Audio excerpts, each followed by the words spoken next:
Selamat siang Indonesia. Anda menyaksikan seputar Bali terkini pukul 11 WITA. Bersama saya, Agus Jogetraya.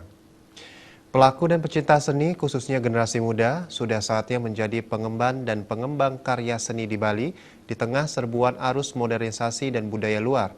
Namun demikian, setiap berinovasi dan berkreasi tetap mengacu pada pakem dan kearifan lokal yang diwariskan para pendahulu.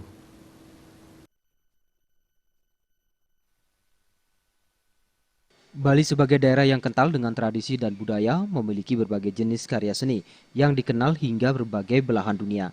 Namun di era kemajuan teknologi informasi saat ini, karya seni seolah semakin tertinggal dan dianggap kuno oleh sebagian kalangan.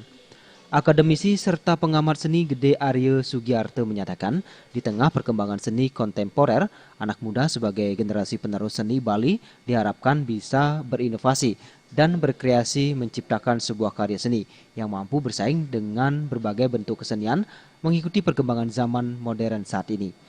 Namun pihaknya berharap dalam mengembangkan karya seni tersebut, para seniman muda Bali tidak meninggalkan pakem dan kearifan lokal. Jadi kebudayaan Bali, kesenian Bali itu tidak hanya bisa berdiri atau berhenti pada satu titik tertentu, karena kita hidup dalam area globalisasi. Ya sekarang ini kan ada istilahnya globalisasi, bagaimana yang lokal itu memang bisa berkonstelasi atau bisa berpeluang untuk bisa mencapai suatu yang global. Kita harus bisa berdialog dengan kebudayaan-kebudayaan lain dimanapun di seluruh dunia. Nah itu yang kita bekali anak-anak kita.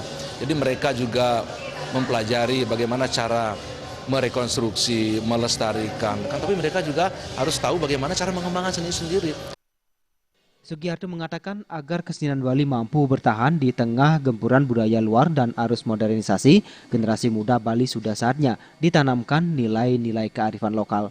Ari Yuratmaja dan Gung Krisna, Bali TV.